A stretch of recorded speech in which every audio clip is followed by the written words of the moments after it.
this is Miss Arner, your lovely school social worker. I'm going to be reading you My Penguin Osbert. This year, I was very specific in my letter to Santa Claus.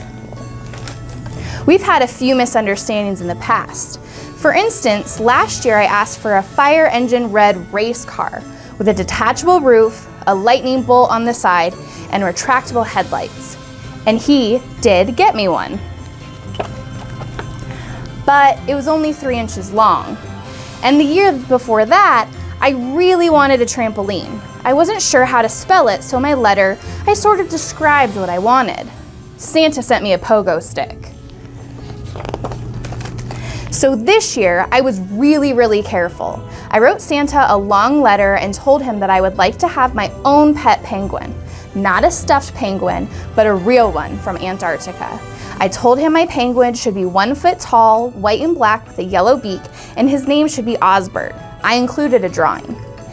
I put extra postage on the envelope and sent it off a whole month early.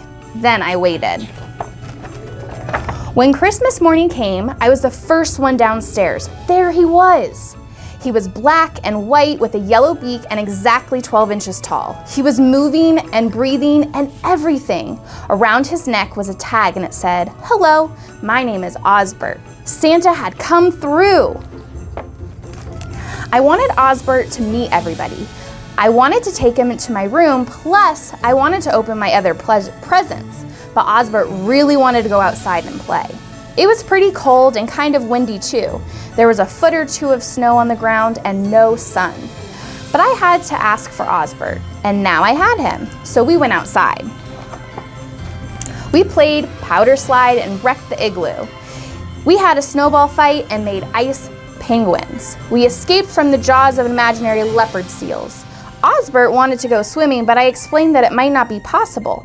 So we sang some old penguin songs instead. That night, I was ready to go straight to bed. We had such a big day, but Osbert wanted to take a bath. He filled the tub to the very top and we got in.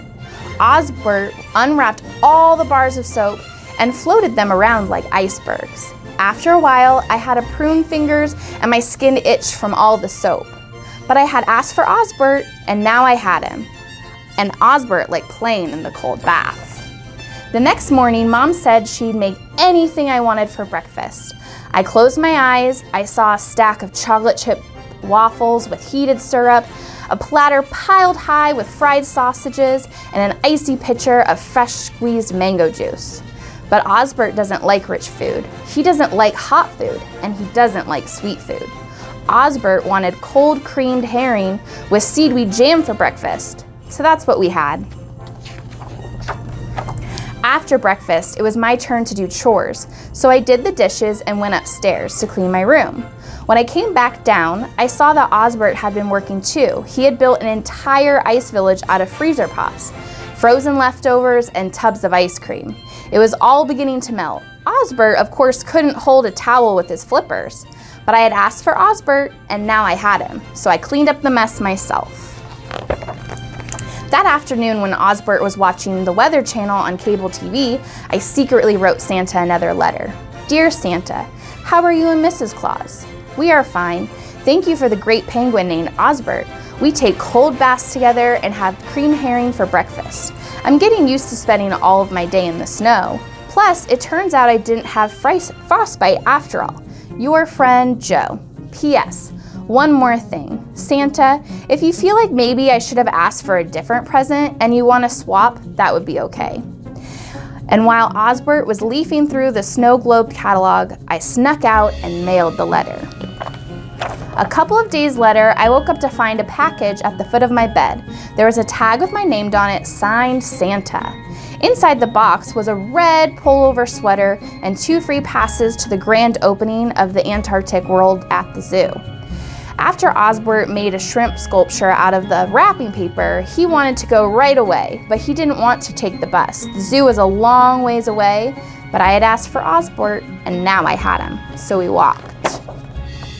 When we went to the Antarctic world, Osbert headed straight for the Penguin Palace. There was a huge snowy hill with an ice slide leading down to a big pool.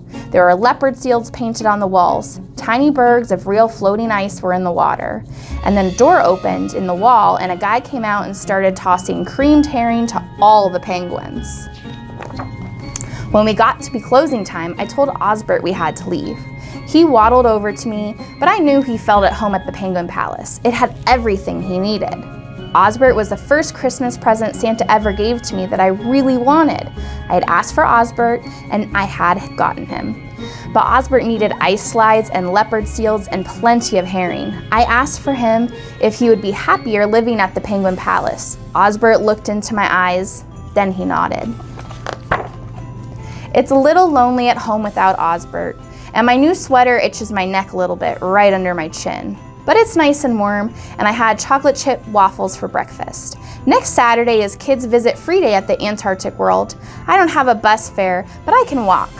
I'll wear my red sweater so Osbert will be sure to recognize me. And next Christmas is only 11 months away.